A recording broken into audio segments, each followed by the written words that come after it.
রংপুরের পীরগাছায় যাত্রীবাহী পদ্মরাগ কমিউটার ট্রেনের ৬টি বগি লাইনচ্যুত হয়েছে। এই ঘটনায় সারা দেশের সাথে রংপুর অঞ্চলের ৩ জেলার আন্তনগর, লোকাল ও মেইল ট্রেন সম্পূর্ণ এবং ৪ জেলার আংশিক রেল যোগাযোগ বন্ধ হয়ে গেছে। ১৬ সেপ্টেম্বর মঙ্গলবার দুপুর ১২টা ৪০ মিনিটে ট্রেনটি লাইনচ্যুত হয়। বিভিন্ন সূত্রে জানা যায়, দুপুর ১২:৩০টার দিকে লালমনিরহাটগামী পদ্মরাগ কমিউটার ট্রেনটি ঢাকাগামী লালমনিরহাট এক্সপ্রেসের সঙ্গে ক্রসিংয়ের জন্য পীরগাছা রেল স্টেশনে ২ নং লাইনে অবস্থান করে। ক্রসিং শেষে সেটি লালমনিরহাটের উদ্দেশ্যে গমনের জন্য লাইন পরিবর্তন করার সময় একটি পয়েন্ট ভেঙে ট্রেনটির ৬টি বগি লাইনচ্যুত হয়ে যায়। তবে এতে বড় ধরনের কোনো ক্ষতি হয়নি। স্টেশন কর্তৃপক্ষ জানিয়েছে, দুর্ঘটনা কবলিত ট্রেনটি উদ্ধার করার জন্য সংশ্লিষ্ট ট্রেন লালমনিরহাট থেকে রওনা দিয়েছে। প্রত্যক্ষদর্শীরা জানান, পীরগাছা স্টেশন থেকে লালমনিরহাটের উদ্দেশ্যে গমনের জন্য লাইন পরিবর্তন করার সময় ট্রেনটি ছাড়া ৩০০ গজ পর লাইনচ্যুত হয়।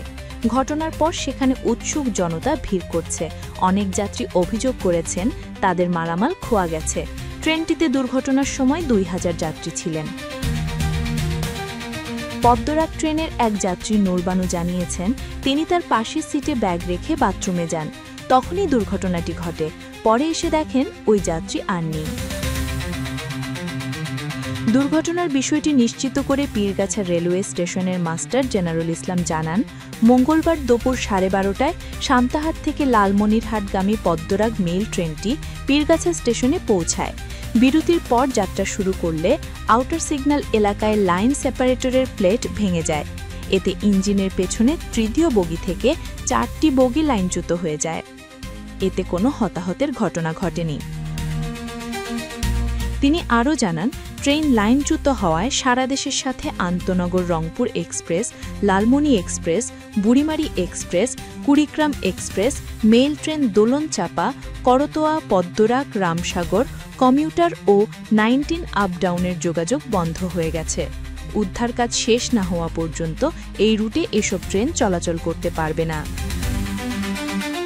এতে রংপুর, লালমনিরহাট, কুড়িগ্রাম জেলার সম্পূর্ণ এবং নীলফামারী, ঠাকুরগাঁও, পঞ্চগড়ের আংশিক যাত্রীরা শিডিউল অনুযায়ী গন্তব্যে পৌঁছাতে পারবেন না।